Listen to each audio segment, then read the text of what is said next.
Hey everyone, James Kratch here with Keith Sargeant. Capital One Field at Maryland Stadium, I think that's what they call it now. Rutgers loses 6th straight on Saturday, 34-7 to the Maryland Terrapins.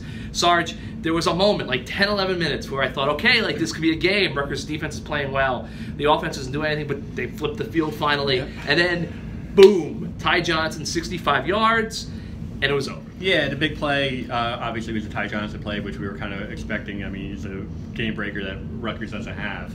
And then I think really the gut punch early on was the kickoff, which you hardly ever see. It was just a freak thing. Chris Ash, after the game, said that Isaiah Pacheco needs to come up and get it, but it was a bad hop. It was just one of those, that's the way the ball bounces, and that's pretty much indicative of the way Rutgers played today. Yeah, he said after the game, Pacheco, that the wind kind of caught the ball, and in hindsight, if it happens again, and that's not going to happen again ever, that's kind of a freak thing. He said he would run up quicker, fair catch it. But it was just indicative of this Rutgers season. They can't get any breaks, and it was only 10-0. The defense, to their credit, held them to a field goal on the short field.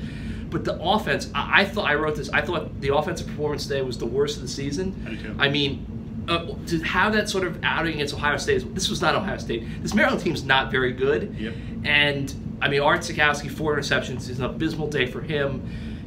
Just 8 passing yards, which amazingly is not a modern record. Well, and actually reminded me, like against Michigan in 2016, Chris Laviano and company had 5 passing yards. So I mean, that wasn't even like the worst in the Chris Ash era. I know it's. And look, I mean, I said after the game, auth-ksargeant-auth, we kind of knew going into this year he was a freshman, he was going to have days like this. Maybe not this bad, but it was just a bad day. 4 interceptions, and just to his credit, he answers every question after the game. I did ask Chris Ash whether or not he worries about him losing confidence, and it's funny because Chris Ash said, "Yeah, I mean, young quarterback, I do worry about those types of things." And then I asked auth-ksargeant-auth, and he before I even get the question off, he said, he said, "No, I'm confident, I'm fine. It's going to be better, and I'm going to be better." Yeah, I mean, look, he says all the right things. It's a very tough situation. Obviously, this is very ugly.